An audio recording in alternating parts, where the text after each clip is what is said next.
Vendredi 13 juillet, la Maison pour tous du quartier Bois-l'Abbé à Champigny-sur-Marne vous accueillait pour une projection de multiples films. La restitution de 2 ans de travail qui a débuté par un jumelage entre l'Institut national de l'audiovisuel et Bois-l'Abbé. Aujourd'hui, c'est l'aboutissement d'un très beau programme de jumelage. Il a conduit à de très belles réalisations, un film documentaire, une application numérique, une exposition photo, bien d'autres créations que toute cette centaine de jeunes impliqués dans le programme. Et donc tous aujourd'hui, nous étions là pour leur dire bravo, merci, faire découvrir leur travail. Je crois qu'il faut continuer ce genre d'aventure, je crois qu'il faut aller plus loin. Initié par Jean-Claude Monteuil et David Khalifa, ce projet a pour but de faire découvrir l'audiovisuel aux personnes de ce quartier par des ateliers mis en place, mais aussi soulever des problématiques, aussi bien politiques que personnelles, notamment mises en avant par Hanan, Sally et Kadi dans leur documentaire « Les filles du mercredi ». Tu sais, je suis pas une personne, je t'aime. La dernière fois que j'ai pleuré dans ma vie, c'était en 2013.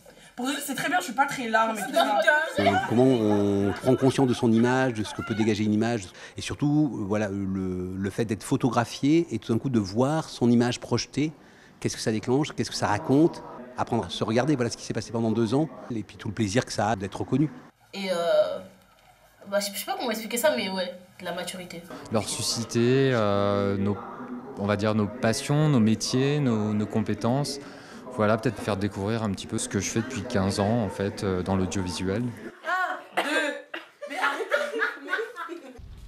David Khalifa, également professeur en BTS à l'INASUP, a choisi de faire travailler ses élèves sur des portraits d'habitants du quartier, un échange avant tout humain qui immerge chaque équipe d'une fierté de voir son film projeté.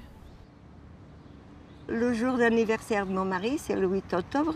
En sortant de la messe, j'ai vu mon frère parler avec ce garçon-là. Puis après, le dimanche prochain, on s'est trouvés. On a commencé à sortir un petit peu tout seul. 5 mois après, on se mariait.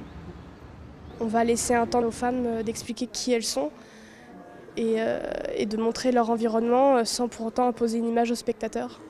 Donc ça m'a appris beaucoup de choses en termes d'analyse et de patience. Nous, notre projet a été vraiment de ne pas faire quelque chose de fantaisiste, de garder sa parole la plus vraie possible, si je puis dire, et d'avoir vraiment un portrait sincère. À refaire avec plaisir, ce sont des personnes maintenant que je connais et on va dire que je porterai dans mon cœur parce qu'ils nous ont vraiment mis de A à Z bien à l'aise, on a vraiment rigolé avec tout le monde.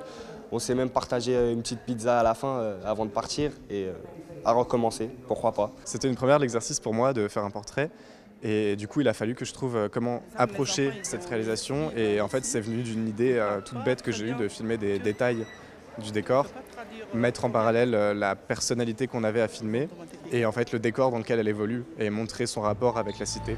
Mon nom, Madame Bécard, mon pronom c'est Muséane. Ce projet bien abouti a créé une relation de confiance entre ces 2 univers et pourrait certainement être reconduit à l'avenir.